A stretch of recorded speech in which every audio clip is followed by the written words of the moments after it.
Girls say about how the Christians in Damascus had started getting to trust Paul.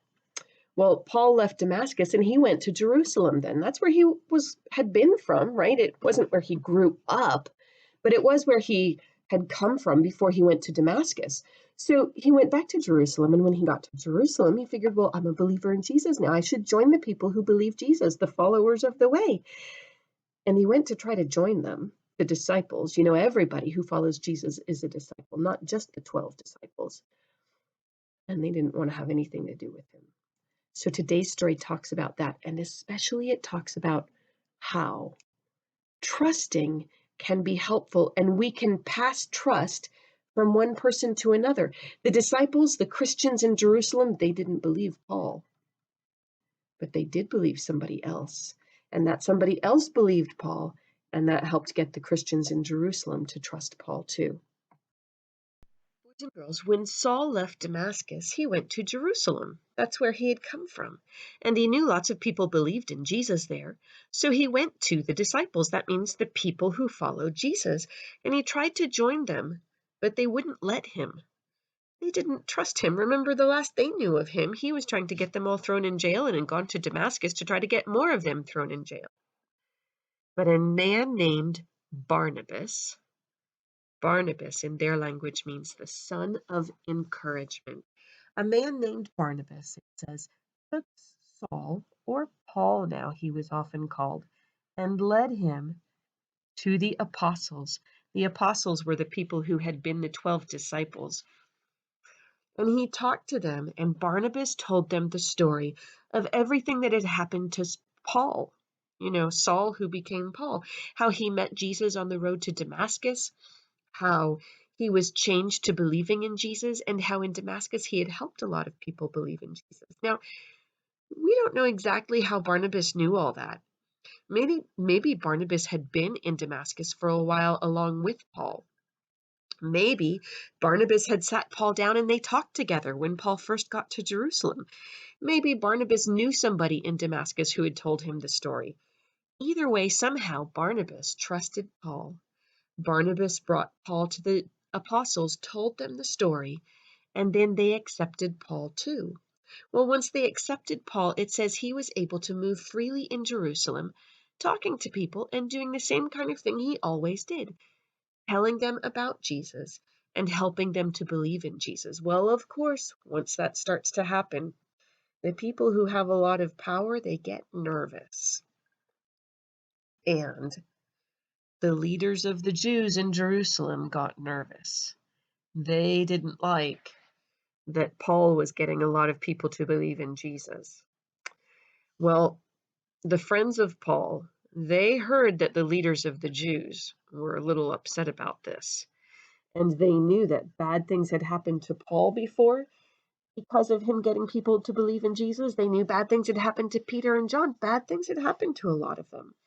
So they went with Paul and they took him to a town called Caesarea. Now, Caesarea was a ways away, and not too far, but a little ways away, and it was on the sea. It was a port where you could get onto boats.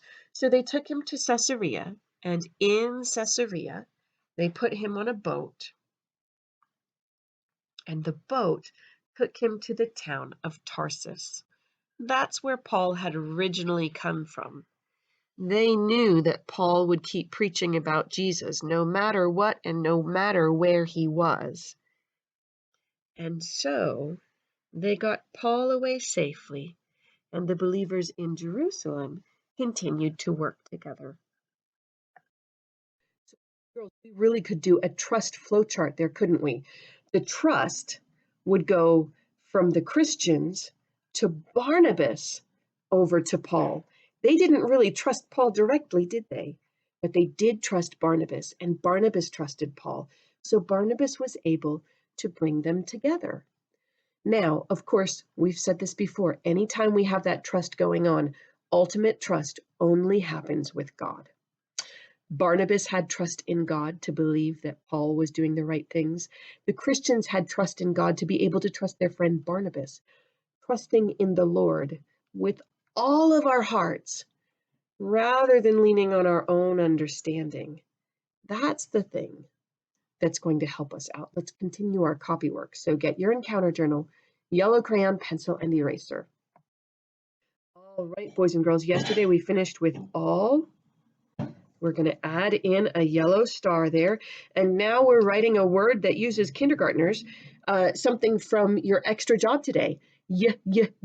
Remember? Yellow yarn with all your.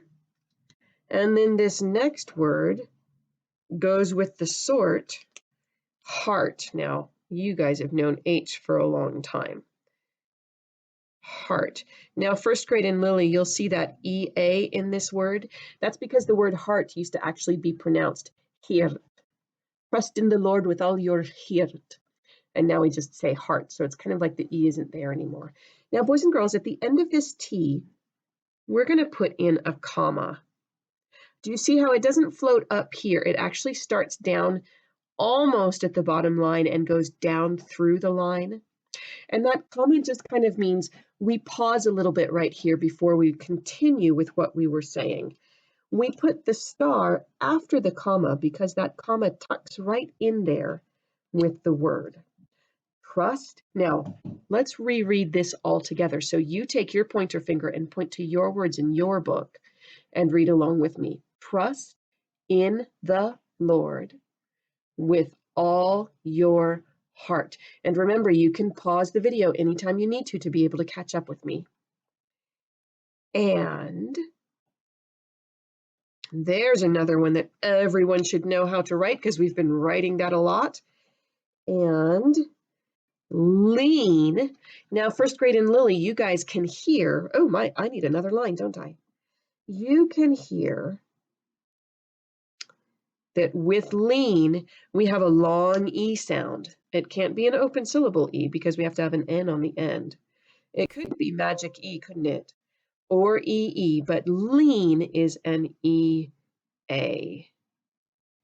Lean, not, even if you don't know how to spell not, that's when you can tap out.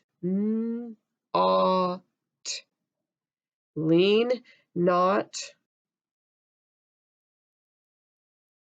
And this will be our last word. Let's reread this together.